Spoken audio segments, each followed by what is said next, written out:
I still remember the hollow sound of my father's coffin being lowered into the ground, and how Vanessa, his new wife of just 18 months, dabbed at dry eyes while her son Marcus stood smugly nearby. 3 days later in the lawyer's office, the betrayal became complete. I leave everything to my stepson Marcus. My father had given our three-generation family business to a man who'd barely known him. The shock paralyzed me as Vanessa's mask slipped, revealing a triumphant smile she quickly hid. They had manipulated my dying father, pushed me out, and stolen my birthright. What they didn't know was that my father left one final gift, a manila folder that would change everything. My father had a secret plan, and soon, Vanessa wouldn't be smiling anymore. I stood apart from the rest of the mourners, watching as they lowered my father's casket into the cold, dark earth. November rain fell in a steady drizzle, matching my mood as I stared at the mahogany box that contained the man who had taught me everything I knew. Through the blur of distant umbrellas, I could see Vanessa, my father's wife of 18 months, dabbing at eyes that remained suspiciously dry. Beside her stood Marcus, her 28-year-old son, his hand resting on her shoulder in what anyone else might mistake for comfort. I knew better. The pastor's words faded into the background as my mind wandered back to that day, just over a year and a half ago, when my father had called me into his office at Montgomery Industries. He'd been positively glowing, a stark contrast to the grief that had consumed him since my mother's passing 3 years prior. "Richard," he'd said, the lines around his eyes crinkling with a happiness I'd nearly forgotten he was capable of. "I've met someone. Her name is Vanessa Edwards. Been happy for him, truly." At 62, Alexander Montgomery deserved companionship after decades of devoted marriage to my mother. I still remembered the way he'd shown me Vanessa's picture, a striking woman in her late 40s with chestnut hair and a smile that reached her eyes. What I couldn't have known then was how calculated that smile really was. Their courtship had been a whirlwind. Dinner dates turned into weekend getaways. Weekend getaways turned into a diamond ring. And before I could fully process the change, Vanessa had moved into our family home, bringing Marcus with her like some kind of package deal. "She just lost her job and her apartment lease is ending," my father had explained. "Marcus is between opportunities right now. They'll stay with us until they get on their feet." Marcus never found those opportunities. Instead, he found his way into our family business. Despite having no qualifications beyond a business degree from a mediocre state college and what my father called fresh perspectives. Those fresh perspectives mainly consisted of cutting corners and suggesting we outsource departments that had been part of Montgomery Industries' backbone for generations. I watched now as mourners began to disperse, many stopping to offer condolences to Vanessa first, the grieving widow, before making their way to me. Some avoided my eyes entirely. I'd seen the same looks at the hospital during my father's final days, when Vanessa had stationed herself permanently by his side, controlling who could visit and for how long. My own time with him had been relegated to brief, supervised visits where he'd seemed oddly detached, his normally sharp mind clouded by what the doctors called expected cognitive decline. "Richard." A hand touched my shoulder and I turned to see Eleanor Johnson, my father's executive assistant of 20 years. Her eyes were red-rimmed, her grief genuine. "Your father loved you very much. Never forget that." I nodded, unable to speak past the lump in my throat. Eleanor had been more than just an assistant. She'd been my father's right hand, confidant, and friend. She'd watched me grow up in the halls of Montgomery Industries, bringing me candy when I'd visit after school, later teaching me filing systems when I worked summer jobs there. "Will you be at the reading tomorrow?" she asked quietly. "Of course," I replied. "Though I'm not sure what's left to discuss." Father made it clear Vanessa would be well taken care of. Eleanor's eyes darted toward Vanessa, then back to me. "Just be there," she said firmly before squeezing my arm and walking away. The next day, I arrived at Hoffman and Associates 15 minutes early, only to find Vanessa and Marcus already seated in Harold Hoffman's office. Harold had been our family lawyer for as long as I could remember, his silver hair and wire-rimmed glasses as much a fixture in my life as the family business. "Richard," he greeted me with a solemn nod. "Please have a seat." I sat across from Vanessa and Marcus rather than beside them. The division felt symbolic. "Now that we're all here," Harold began, reaching for a document on his desk, We can proceed with the reading of Alexander Montgomery's last will and testament. I tuned out the legal preamble, my eyes fixed on a photograph on Harold's desk, my father and him on a fishing trip, both holding up respectable-sized trout with identical grins of triumph. That had been my father, competitive yet generous, proud yet humble. And to my son, Richard Alexander Montgomery, my attention snapped back to Harold, whose expression betrayed nothing as he continued reading. I leave my collection of first edition novels, my personal effects, and the sum of $50,000. I blinked, waiting for the rest, but Harold had already moved on.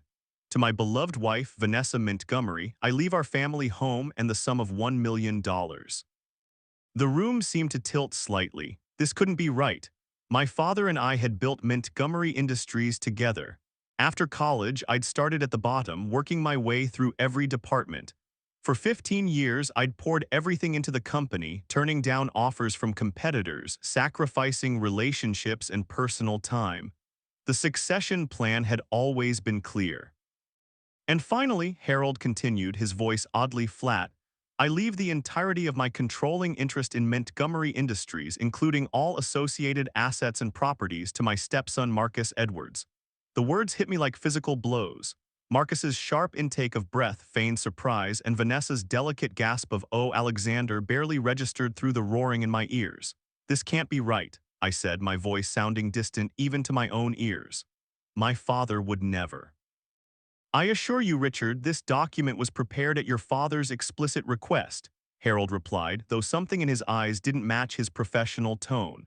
He signed it 3 months ago in sound mind and body with proper witnesses present, 3 months ago, when his medication adjustments had begun, when Vanessa had started insisting on private conversations with his doctors.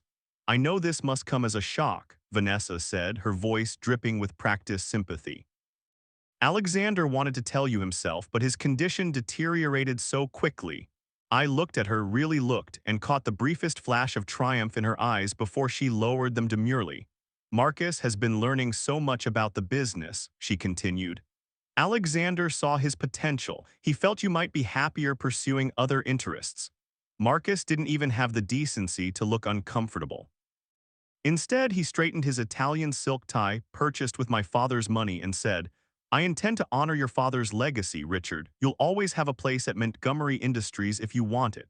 The condescension in his tone made my hands clench into fists. A place at my own family's company, a company I'd helped build while he was still failing college exams. If there are no further questions, Harold said, this concludes the official reading. Vanessa stood, smoothing her black dress. Richard, I hope we can all move forward as a family. It's what Alexander would have wanted. I said nothing as they gathered their things.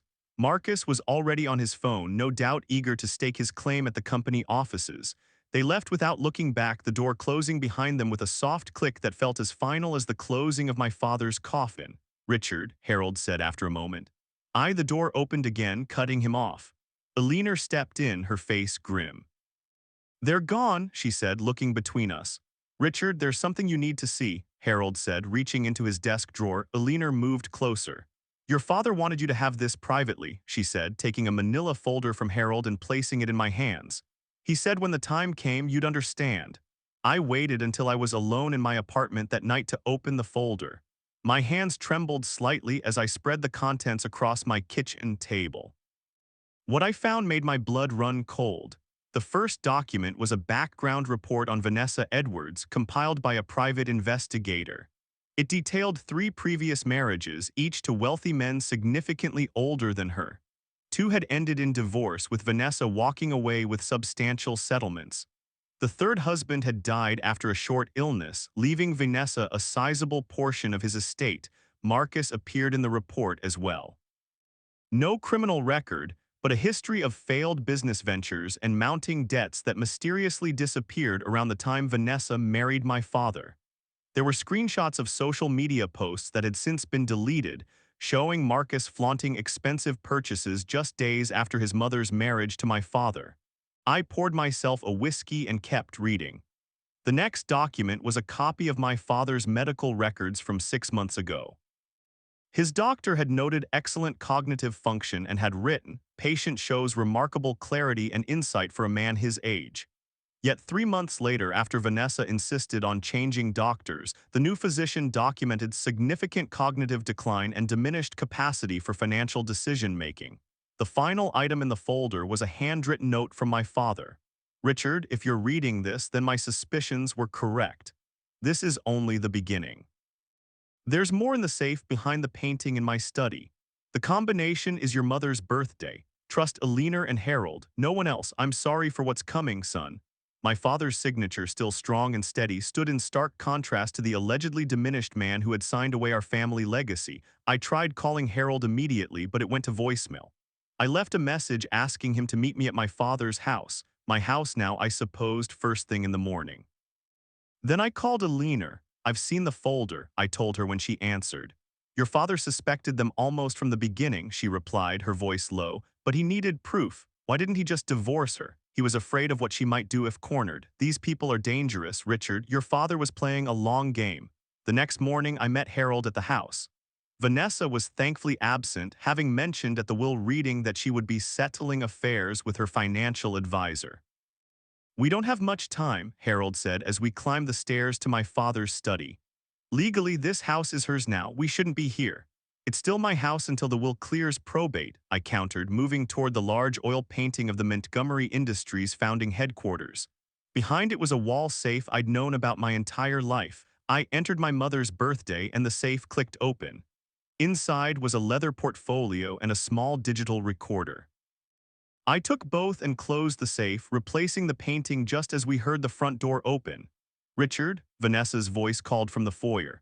Is that you? Harold and I exchanged glances. Act natural, he whispered. We descended the stairs to find Vanessa looking up at us, her eyes narrowing slightly. I didn't expect to see you here. I came to collect some personal items, I said. Things my father left me. Of course, she replied, though her eyes darted to the portfolio in my hand. What's that? Just some family photos, Harold interjected smoothly. Richard's baby pictures, sentimental value. She didn't look convinced but nodded. Well, I won't keep you. Marcus and I are having dinner with the board of directors tonight. Will you be joining us? The invitation was clearly perfunctory, but I seized the opportunity. I wouldn't miss it. Back at my apartment, Harold and I examined the contents of the portfolio. It contained financial records showing unusual transfers from my father's personal accounts to offshore holdings, duplicate prescriptions for medication my father had never mentioned taking, and most damning of all, a full toxicology report my father had apparently commissioned privately. He was being drugged, I realized, staring at the highlighted compounds. Not enough to kill him, but enough to make him seem confused, susceptible. Your father was a smart man, Harold said. He suspected something was affecting his thinking. When the new doctor started changing his medications, he had a friend at the hospital run independent tests. The digital recorder contained several audio files. I pressed play on the first one. He's still fighting me on the will, Vanessa's voice came through clearly. Says he won't cut Richard out. Push harder, Marcus replied. Increase the dosage if you have to. We didn't come this far to walk away with just the house and $1 million. I know what I'm doing, Vanessa snapped. His cognitive tests are already showing decline. Another month and his precious Harold will have no choice but to accept that Alexander is making decisions of his own free will. I felt sick. He recorded them for months, Harold confirmed. But he needed more than just recordings. He needed documentation of their pattern, proof of the drugging, evidence of their intentions. He was building a case. That evening, I arrived at the restaurant where Vanessa had arranged dinner with the Montgomery Industries board. 5 men and 2 women who had worked alongside my father for years looked up as I approached their private dining room. Their expressions ranged from surprise to discomfort. Marcus stood at the head of the table in my father's place. Richard, he said, obviously displeased. We weren't sure you'd come. I wouldn't miss the opportunity to congratulate my new CEO, I replied, taking the only empty seat directly across from him. Vanessa sat to his right, wearing a diamond necklace I recognized as my mother's. The sight of it on her neck made my jaw clench throughout dinner. Marcus outlined his vision for Montgomery Industries, a vision that included selling off our manufacturing division and focusing entirely on more dynamic markets. The board members nodded politely, but I could see the concern in their eyes. When he finished, I spoke up. That's certainly a bold direction, one that contradicts everything my father built. Your father appointed me CEO for a reason, Marcus retorted. He believed in modernization. My father believed in quality and loyalty, I countered. He would never abandon the people who have worked for Montgomery Industries for generations. Well, your father isn't here, Marcus said, his mask of civility slipping. And frankly, Richard, your opinion doesn't carry much weight anymore. The table fell silent. Vanessa placed a warning hand on Marcus's arm, but he shook it off. Let's be clear, he continued. You work for me now. If you want to stay at Montgomery Industries, you'll need to accept that things are changing. I smiled thinly. Is that what you told my father when you started changing his medication? Vanessa's glass froze halfway to her lips. I don't know what you're implying, but grief can make people say unfortunate things. I'm not implying anything, I replied. I'm stating facts, facts I intend to present to the probate court when I contest the will, Marcus laughed. Contest all you want. Your father was examined by a qualified physician who documented his mental competence. A physician you selected, I noted, after dismissing his doctor of 30 years. One of the board members, Janet Chen, cleared her throat. Perhaps this isn't the appropriate venue for this discussion. You're right, I agreed, standing. This is a family matter, but since everyone here has been like family to my father, I wanted you all to know that things aren't as settled as Vanessa and Marcus would have you believe. I left without another word, feeling their eyes on my back. Outside the restaurant, I took a deep breath of cold night air. The confrontation had been risky, showing my hand too early, but I needed to shake their confidence. My phone buzzed with a text from Alina. They broke into your office at work today looking for something. Be careful. The game was escalating. I needed to move faster, gather more evidence before Vanessa and Marcus could destroy it.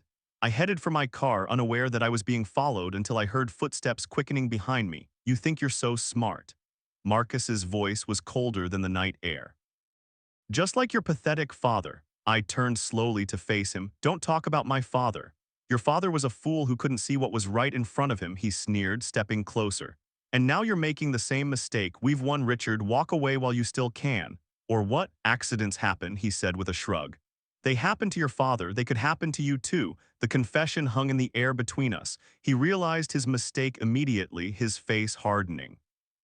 That was a figure of speech. Was it? I asked quietly. I think you just told me exactly what I needed to know. Marcus's eyes narrowed. You were never worthy of his legacy. That's where you're wrong, I replied. I am his legacy, and you've just made the biggest mistake of your life. I returned to my apartment that night with Marcus's threat echoing in my mind. His words had been more than a warning, they were a confession. I now had reason to believe my father's rapid decline hadn't been natural at all. The thought made my blood run cold. I called Alina immediately. I need everything my father left, all of it, tonight. An hour later, she arrived with a small lockbox. Your father gave me this the day before he was hospitalized for the last time, she explained as I let her in. He made me promise not to tell anyone about it, not even Harold. Inside the lockbox was a sealed envelope with my name written in my father's distinctive handwriting, along with a USB drive and a small notebook filled with dates, times, and cryptic notations. I opened the envelope first, hands trembling slightly. My son, the letter began. If you're reading this, then I am gone, and things have proceeded exactly as I feared they might. First, I must ask your forgiveness. What you're experiencing now, the betrayal and loss, is partly my doing. I allowed Vanessa into our lives, into our company, and I failed to see her true nature until it was almost too late. But I want you to know that I was not as blind as they believed. From the moment I noticed my medications being reorganized by Vanessa, I began to suspect. When my thoughts became foggy after meals she prepared, I became certain. I've been collecting evidence, documenting everything. The USB contains video recordings from cameras I had installed throughout the house without Vanessa's knowledge. The notebook tracks my symptoms alongside what I was given to eat or drink. I know you must be wondering why I didn't simply confront her, divorce her, throw them out. The answer is both strategic and, I admit, personal. Once I understood what they were doing, I realized they would not stop at drugging me. If cornered, what might they attempt? And more importantly, what had they done before? So I played along. I pretended to deteriorate faster than their drugs alone could accomplish. I gave them exactly what they wanted, making them believe they were winning. The will they think is valid, the one leaving everything to Marcus, is part of my plan. Richard, you are and have always been the rightful heir to everything I've built. You've earned it through years of hard work and dedication. This apparent betrayal is actually my final gift to you. It's a trap designed to expose Vanessa and Marcus for what they truly are. Harold has the real will executed and notarized 6 months before I met Vanessa. The will they're counting on has a fatal flaw that Harold knows to reveal at precisely the right moment. But timing is crucial. Let them believe they've won. Let them incriminate themselves further. I'm sorry for the pain this will cause you, but I couldn't see another way to protect you and everything we've built together. Trust Harold, trust Eleanor. And most importantly, trust yourself. With all my love and confidence, your father. I read the letter twice more, tears blurring my vision. My father hadn't betrayed me. He'd been protecting me and our legacy the only way he could. Did you know? I asked Eleanor, who had been silently watching me read. Not everything, she admitted. He compartmentalized the plan. Harold knows legal parts I don't. I know operational details he doesn't.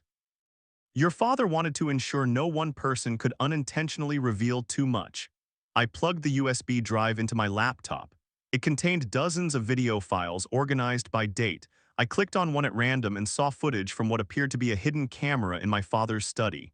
Vanessa was rifling through his desk while speaking on the phone. He's getting worse by the day, she was saying. The doctor says it's early onset dementia, but who cares what they call it as long as he signs the papers. She paused, listening.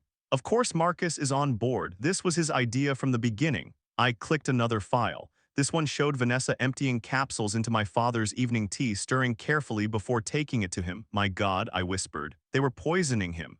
Not exactly, Eleanor said grimly. The toxicology report shows they were giving him a combination of medications that mimic dementia symptoms. Enough to make him appear incompetent, not enough to kill him outright. That's why he wrote what he did about accidents, I realized. Marcus practically admitted tonight that my father's death wasn't entirely natural. Alexander suspected they might accelerate their plan if he didn't decline quickly enough, Eleanor confirmed. That's why he created the failsafe with the will.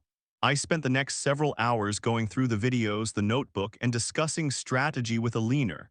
By dawn, we had a clear picture of what needed to happen next. Over the following days, I took a calculated risk. Instead of fighting the will, I appeared to accept defeat. I cleaned out my office at Montgomery Industries under Marcus's smug supervision. I politely declined when Vanessa suggested I consider a fresh start somewhere else. I even attended a board meeting where Marcus announced his plans to sell off our manufacturing division to a competitor for a fraction of its worth. All the while, I was building our case. Harold filed the paperwork to contest the will but requested a delay in the proceedings, citing the need for additional discovery. This bought us time while giving Vanessa and Marcus false confidence. I met with my father's original doctor, who confirmed he had been abruptly dismissed from my father's care despite their 30-year relationship. The new doctor, it turned out, had a gambling problem and significant debts that had mysteriously disappeared around the time he took over my father's care. A week after the will reading, I used my key to enter my father's house while Vanessa was at a charity luncheon. In his bedroom, I found a stack of prescription bottles in the nightstand, all with labels that didn't match the pills inside according to the catalog my father had meticulously created in his notebook. I was photographing these when I heard the front door open. Quickly pocketing the evidence, I moved toward the hallway but froze when I heard Marcus's voice. The manufacturing deal is almost done, he was saying. Once we liquidate that division, we can start moving the money offshore before anyone realizes what's happening. What about Richard? A woman's voice asked, but it wasn't Vanessa's. This voice was younger, unfamiliar. He's given up, Marcus replied confidently. Just like his father, he's all talk and no action when it really matters. I stepped into the hallway, making no attempt to hide my presence. Marcus stood in the foyer with a young woman I'd never seen before. His expression shifted from shock to fury in an instant. "What are you doing here?" he demanded. "I still have a key," I replied calmly, holding it up. "I came to collect some more of my father's personal items." "You have no right to be in this house," he snarled, advancing toward me. "Actually, I do. The estate is still in probate, and as my father's son, I have every right to retrieve his personal belongings." I glanced at the woman who was watching our confrontation with wide eyes. "I don't believe we've met," Marcus stepped between us. "That's none of your concern. I'm Tiffany," she said, ignoring his glare. "Marcus's fiancée," I raised an eyebrow. "Fiancée? Congratulations. Does Vanessa know you're planning a wedding while still settling my father's estate?" Our personal lives are none of your business, Marcus snapped. Now get out before I call the police. No need for that, I said, moving toward the door. I was just leaving, I paused beside them. By the way, the board might be interested to know about your plans for the manufacturing division. Moving money offshore is generally frowned upon by shareholders. The color drained from Marcus's face. You were eavesdropping. I prefer to think of it as gathering information, I replied. Something my father taught me to do very well. As I walked out, I heard Tiffany ask, what did he mean about moving money offshore? I smiled to myself. Cracks were already forming in their perfect plan. That evening, I received a call from Janet Chen, the board member who had spoken up at the dinner. Richard, she said without preamble, there's something happening with the company finances that doesn't make sense. Your father would never have approved these transactions. I know, I replied, but there's more going on than you realize. Can you meet me in Herald tomorrow? Yes, she said firmly. And I'm bringing the CFO. Whatever Marcus is planning, we want no part of it. The pieces of my father's plan were falling into place. He had known his company, built on relationships and trust, would protect itself if given the chance. All I had to do was reveal the truth he had so carefully documented. As I hung up, a text came through from a leaner, Vanessa, asking questions about the safe. Think they know something's missing. The clock was ticking. Marcus and Vanessa were getting desperate, which made them dangerous. But for the first time since my father's death, I felt something other than grief and betrayal. I felt hope. I met Janet Chen and Montgomery Industries CFO Robert Wallace at Harold's office the next morning. Their faces were grim as Robert spread financial documents across the conference table. Marcus has authorized the sale of our manufacturing division to Kellerman Industries for $40 million, Robert explained, pointing to the contract draft. The market value is at least 60, and that's a conservative estimate. What's more, Janet added, Kellerman recently established a subsidiary in the Cayman Islands. We have reason to believe Marcus has a financial interest in that subsidiary. He's selling our assets at a discount to a company he secretly owns part of, I said, the pieces clicking into place. Classic self-dealing, Harold nodded. That alone would be grounds to remove him as CEO, but combined with everything else we've gathered, we can build a case that will not only invalidate the will but potentially lead to criminal charges. I outlined everything we had discovered, the drugging, the fraudulent medical reports, the audio and video evidence my father had collected. Janet and Robert listened in horrified silence. Alexander was always 10 steps ahead, Robert said when I finished. Even at the end. We need to move carefully, Harold cautioned. The court date for contesting the will is still 3 weeks away. Until then, Marcus remains legally in charge. Unless we can get an emergency injunction, Janet suggested. With what you've shown us, surely a judge would step in to prevent the sale of the manufacturing division. Harold shook his head. We need to be strategic. If we tip our hand too early, they might destroy evidence we haven't yet secured. We agreed on a plan. Janet and Robert would stall the manufacturing deal with procedural delays and questions. Eleanor would continue monitoring Vanessa and Marcus at the office. I would gather the remaining evidence my father had hidden. As we wrapped up, my phone buzzed with a text from an unknown number. We need to talk. Your apartment, 1 hour, come alone, TV. What's wrong? Harold asked, noticing my expression. Nothing, I lied, tucking my phone away. Just a reminder about an appointment. I made my excuses and left, mind racing. TV. Only one person would sign a text that way, Tiffany, Marcus's fiancée, the woman from the house. I arrived at my apartment building early and watched from across the street. No sign of Marcus or Vanessa, but a young woman matching Tiffany's description entered the lobby at precisely the arranged time. I waited 5 more minutes before following. She was waiting outside my door, nervously checking her phone. Up close, she looked even younger than I'd first thought, maybe 25 at most. Richard Montgomery? She asked as I approached. Tiffany, I presume, I replied, unlocking my door. Come in. Once inside, she remained standing, clutching her purse like a shield. Marcus doesn't know I'm here. I gathered that, I said. What can I do for you? I need to know what's really going on, she said, her voice stronger than I expected. Marcus told me your father left him the company because you weren't interested in running it. Then I heard you two arguing about offshore accounts. Now he's talking about us moving to Switzerland after the wedding. I studied her for a moment, weighing how much to reveal. How long have you known Marcus? About 6 months, she admitted. We met at a charity event. His mother introduced us. Vanessa has a talent for making introductions, I said. My father met her at a similar event. Tiffany bit her lip. Is it true what you implied, that they're doing something illegal with the company? It's not just illegal, I replied carefully. It's worse than that. My father didn't willingly leave Marcus the company. They manipulated him, drugged him, and possibly hastened his death. Her face paled. That's not possible. Marcus wouldn't. I have proof, I said firmly. Video recordings, medical reports, witness statements. My father knew what they were doing and documented everything. Why are you telling me this? She whispered. Because you came here looking for the truth, I said, and because you might be in danger if you stay with him. She shook her head. Marcus loves me. Marcus loves what you represent, I corrected.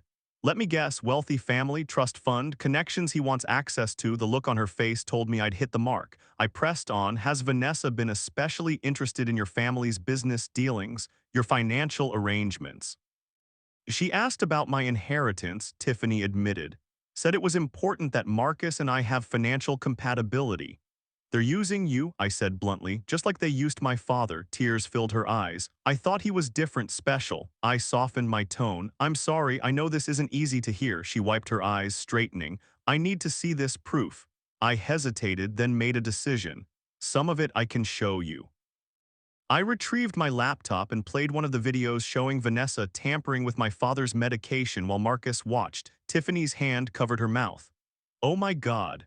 There's more, I said, but this gives you the idea. She was quiet for a long moment, then asked, what are you planning to do? Contest the will, present evidence of their fraud to the court, stop them from dismantling my father's company. When? The hearing is in 3 weeks, she nodded slowly. Marcus is moving faster than that. The manufacturing deal is scheduled to close next week, and they're planning something with the company's liquid assets. I heard them talking about wire transfers. This was new information. Thank you for telling me, she stood abruptly. I should go, he'll wonder where I've been. Tiffany, I said as she headed for the door, be careful, don't let them know you suspect anything. I won't, she promised. And Richard, I'm sorry about your father, he deserved better. After she left, I immediately called Harold to update him on the accelerated timeline. We need to move faster, I insisted. If they're planning to transfer assets out of the country, we could lose everything before the hearing. I'll see what I can do to expedite things, Harold replied. In the meantime, secure whatever evidence is still at the house. If they're accelerating their plans, they might be preparing to destroy anything incriminating. That evening, I waited until Vanessa's car left the driveway before approaching the house. Using my key, I let myself in, planning to check my father's study for any additional documents. The house was quiet and I assumed Marcus was out with Tiffany. I was wrong. As I entered the study, the desk lamp flicked on, revealing Marcus sitting in my father's chair. I've been expecting you, he said, a tumbler of my father's expensive scotch in his hand. Vanessa thought you might try something like this. I kept my voice level. I'm just collecting more of my father's personal effects. Cut the act, Richard, he sneered. We know Tiffany met with you today. What did you tell her? The truth, I replied. Something you should try sometime, he laughed, but there was no humor in it. The truth is whatever people believe. Right now, everyone believes your father wanted me to run his company. That's the only truth that matters.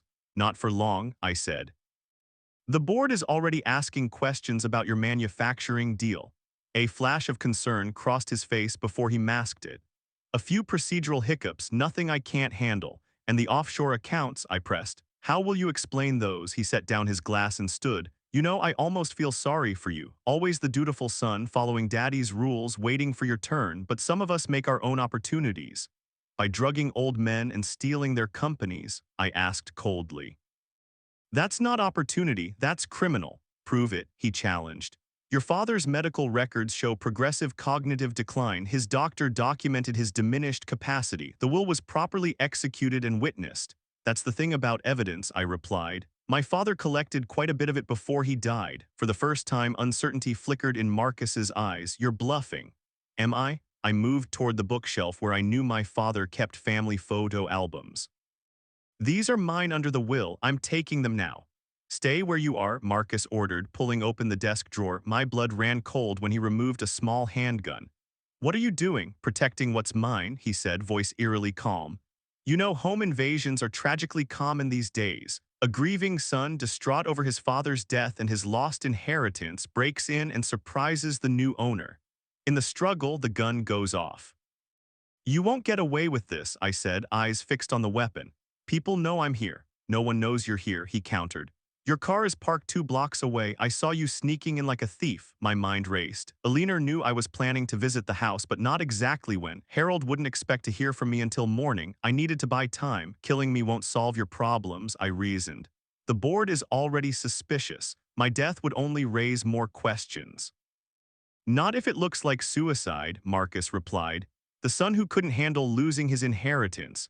We'll find you at your apartment tomorrow, the grieving process finally too much to bear, he gestured with the gun.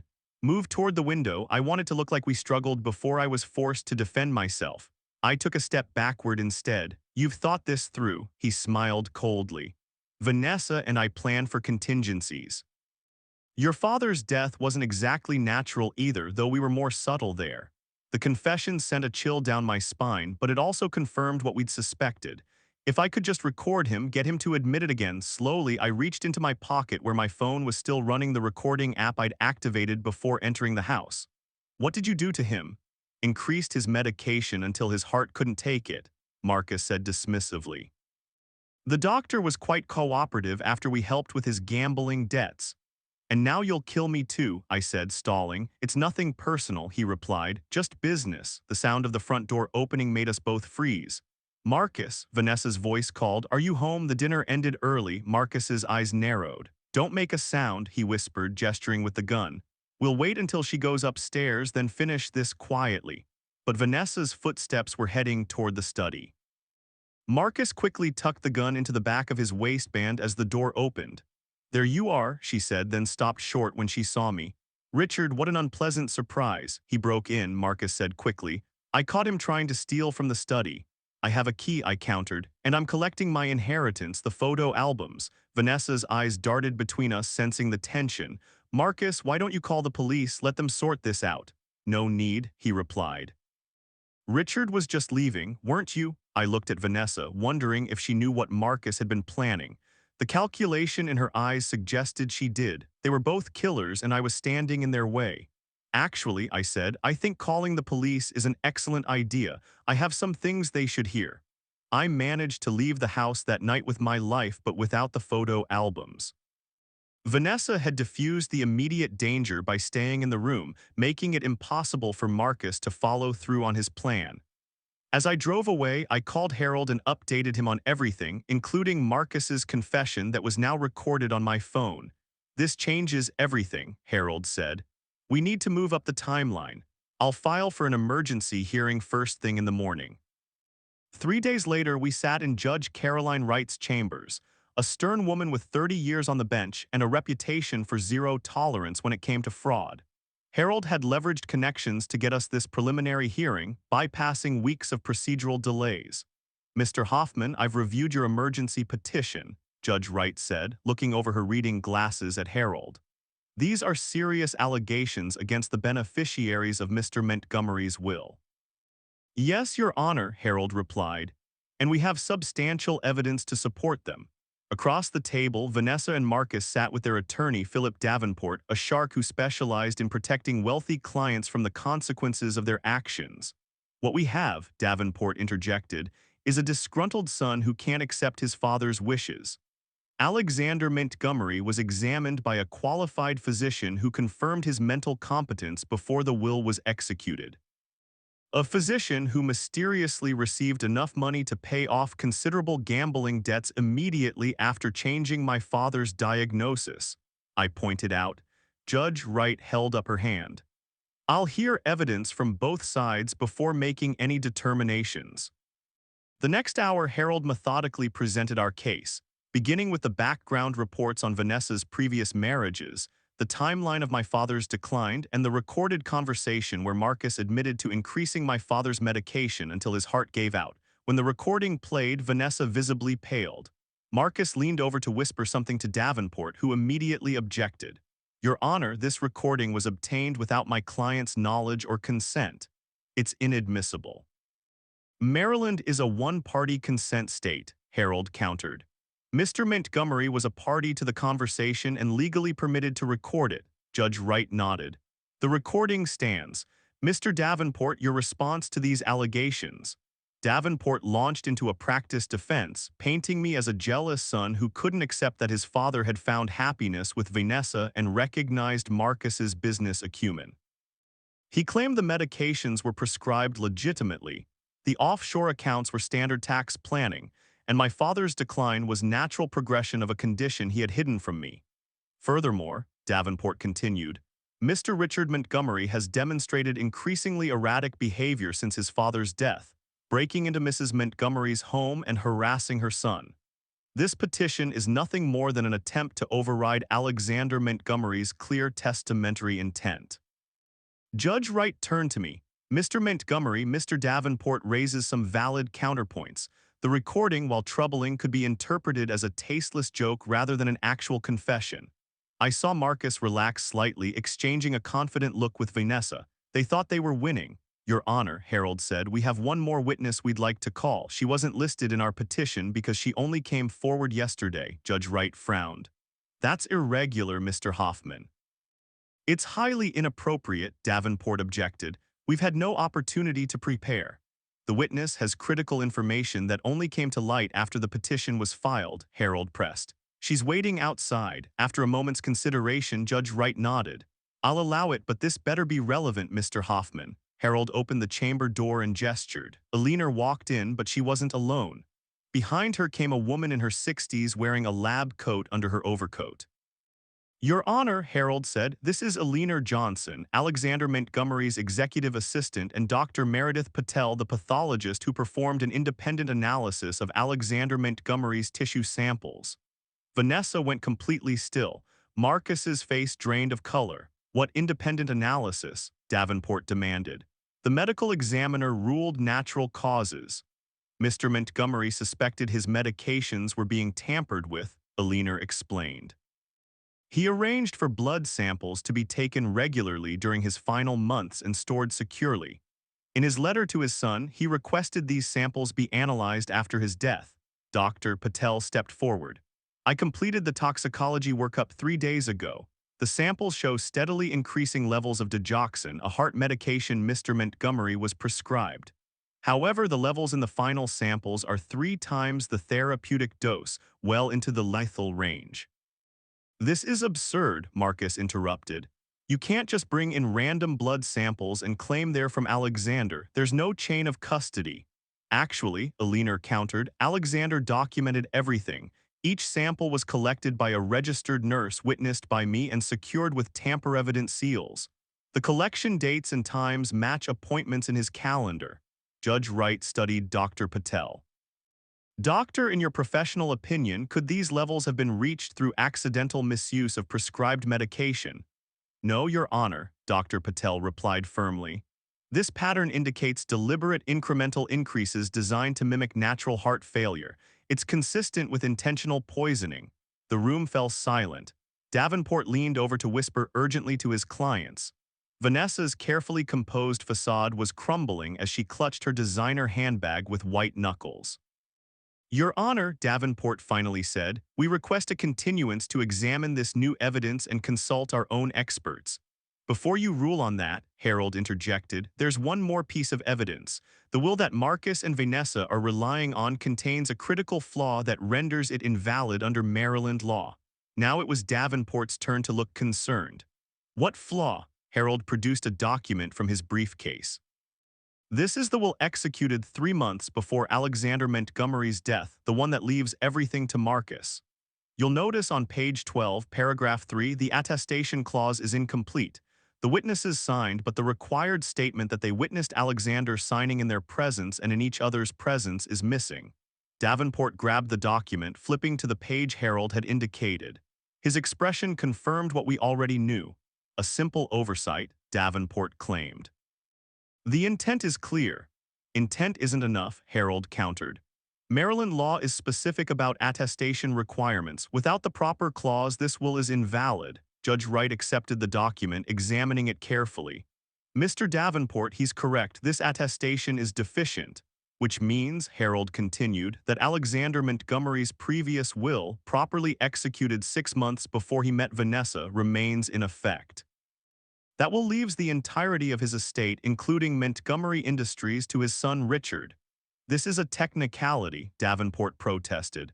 Surely the court won't overlook Alexander's clear intentions over a minor formality. The formality of proper attestation exists to prevent exactly this kind of situation, Judge Wright replied.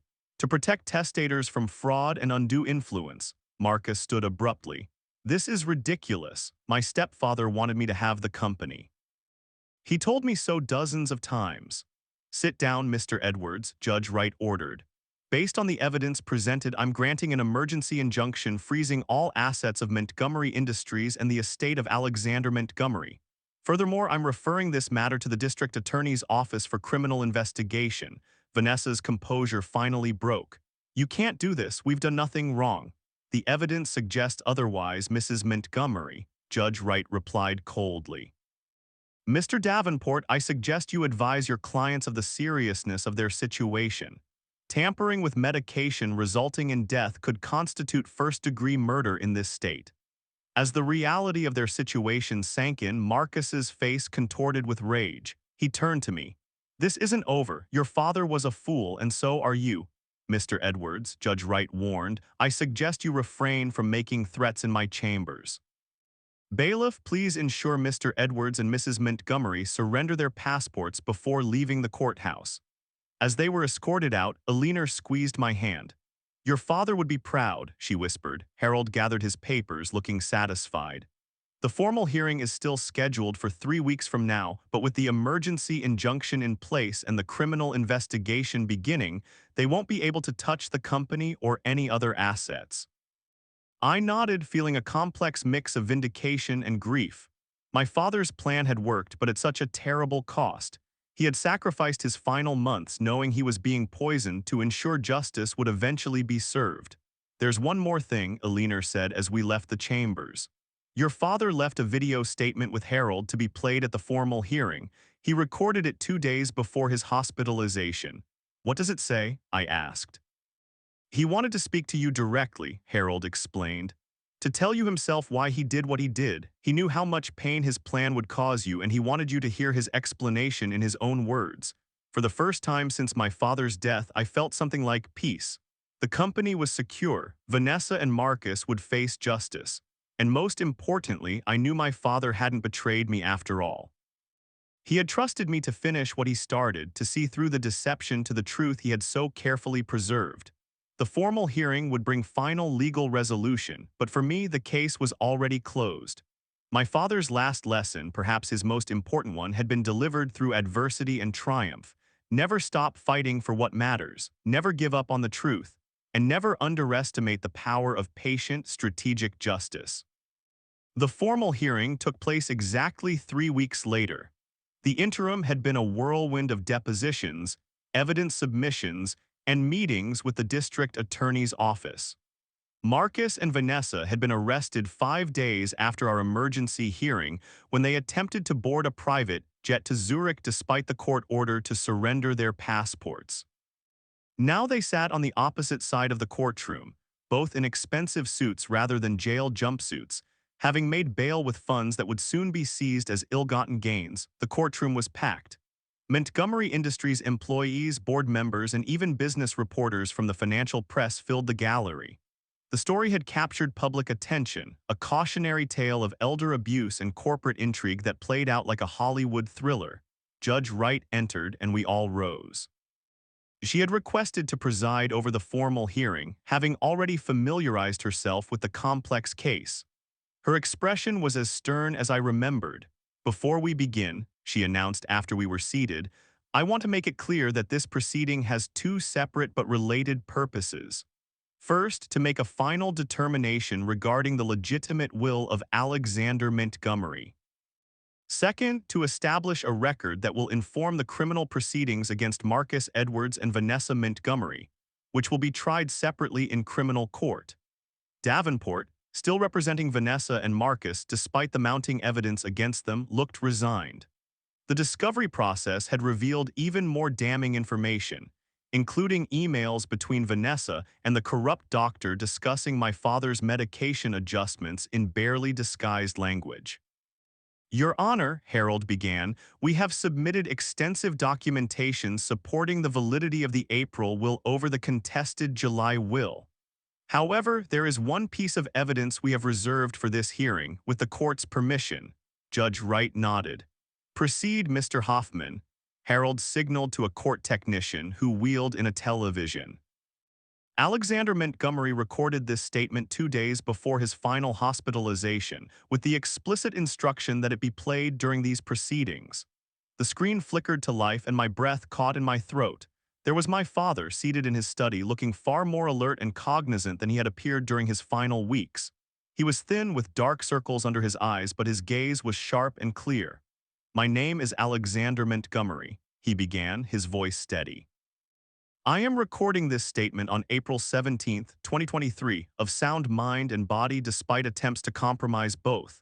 If you are watching this, then events have unfolded as I anticipated, and my son Richard is now fighting to reclaim what is rightfully his. The courtroom was utterly silent as my father continued. Approximately 8 months ago, I met Vanessa Edwards at a charity function. She was charming, attentive, and seemed genuinely interested in both me and my company. Within weeks, we were dating and I was introduced to her son, Marcus. I was lonely after losing my wife and I allowed myself to be swept up in the possibility of a second chance at happiness. My father shifted in his chair, wincing slightly before continuing. 3 months into our relationship, I began experiencing concerning symptoms: confusion, fatigue, memory lapses. My doctor found nothing conclusive, but Vanessa insisted I get a second opinion from Dr. Gregory Walker, whom she claimed specialized in cognitive health. Dr. Walker diagnosed early-onset dementia and prescribed several medications. He paused, a sad smile crossing his face.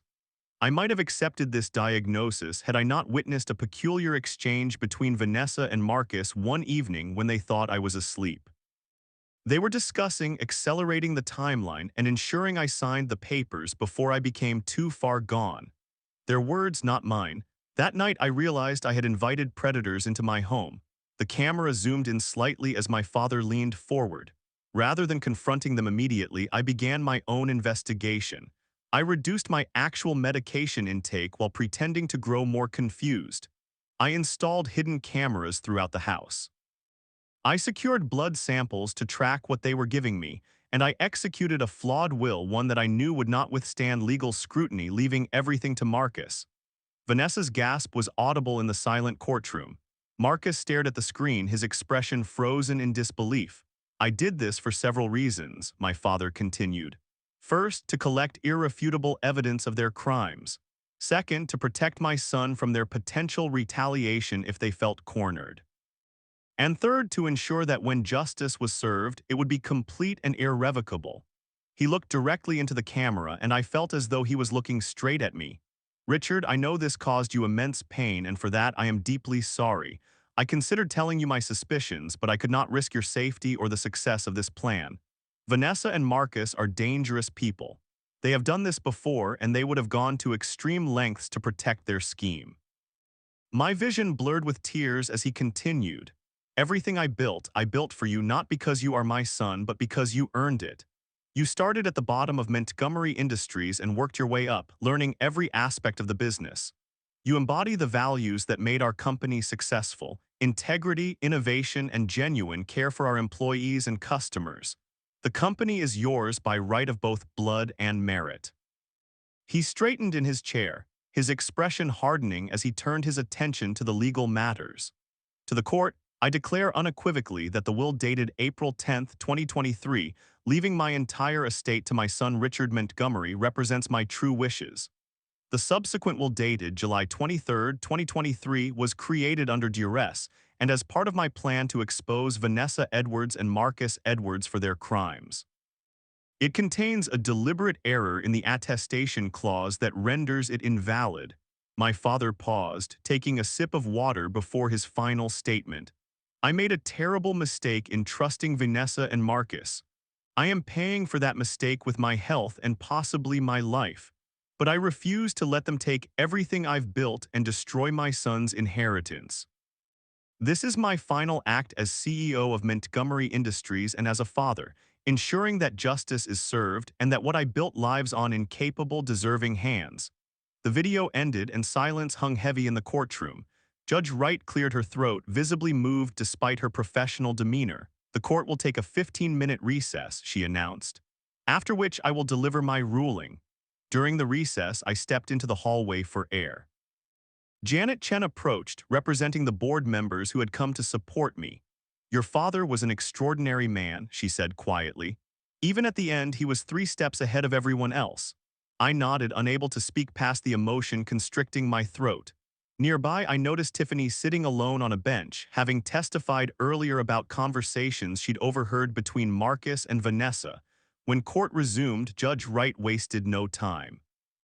Having reviewed all evidence, including Alexander Montgomery's video testimony, I rule that the April will is valid and enforceable.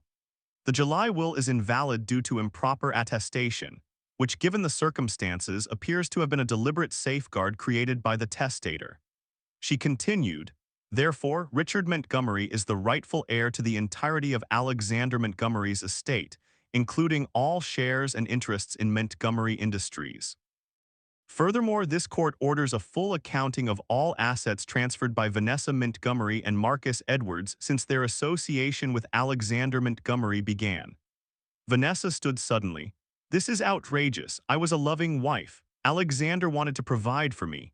Mrs. Montgomery, Judge Wright replied coldly, I suggest you save your statements for your criminal trial. Bailiff, please escort Mrs. Montgomery back to her seat. As Vanessa was gently but firmly returned to her chair, Marcus leaned over to whisper something to her. Their facade of confidence had completely crumbled. In addition, Judge Wright continued, I am referring this matter to the State Bar Association regarding Dr. Gregory Walker's participation in this scheme, as well as recommending a review of Mrs. Montgomery's previous marriages and the circumstances of her third husband's death. She looked directly at me. Mr. Montgomery, while this ruling restores your inheritance, I recognize it cannot restore your father. The court extends its condolences for your loss. With a final rap of her gavel, it was over. The legal battle, at least. The criminal prosecutions would follow, but Montgomery Industries was once again in the family's hands. Outside the courthouse, reporters crowded around, shouting questions. Harold fielded most of them while I stood silently beside him, still processing everything that had happened. When one reporter asked how I felt about the outcome, I finally spoke. My father taught me many things throughout his life, I said. His final lesson was about patience, vigilance, and justice. Today, justice was served. 1 year later, I stood at my father's grave, placing fresh flowers beside his headstone. The criminal trials had concluded months ago, with Vanessa and Marcus both receiving substantial sentences for fraud, elder abuse, and second-degree murder. Dr. Walker had lost his medical license and was serving time for his role in the scheme. Montgomery Industries had not only survived but thrived. The manufacturing division that Marcus had tried to sell off had developed a groundbreaking new product line that doubled our market share. Employee morale was at an all-time high, and our stock price reflected the company's renewed strength and direction. You were right, Dad, I said quietly to the headstone. About everything. I placed my hand on the cool marble, remembering his words from the video. Everything he built for me, not because I was his son, but because I had earned it. That thought carried a responsibility I felt every day when I walked into his office, now mine. As I turned to leave, I noticed Alina waiting respectfully by the cemetery path. She had postponed her retirement to help me through the transition, her knowledge and loyalty invaluable as I stepped into my father's role. The board meeting starts in an hour, she reminded me gently. Thank you, I replied. Not just for the reminder, but for everything. My father trusted you with his life, literally. I understand why. She smiled, her eyes crinkling much like my father's used to. He would be proud of what you've accomplished this year. Walking back to the car, I felt a sense of peace that had been elusive since before my father's death. The inheritance I had received was far more than a company or material wealth. It was wisdom, resilience, and the understanding that true legacy lives in actions and values, not just assets and titles. Some inheritances cannot be stolen or diminished. They become part of who we are, guiding us long after those who bestowed them are gone. My father had given me the greatest inheritance of all, one that Vanessa and Marcus could never have understood or taken away, even if their plan had succeeded. He had shown me, through his final, masterful act of protection and justice, what it truly means to lead with integrity, even when facing the darkest of circumstances.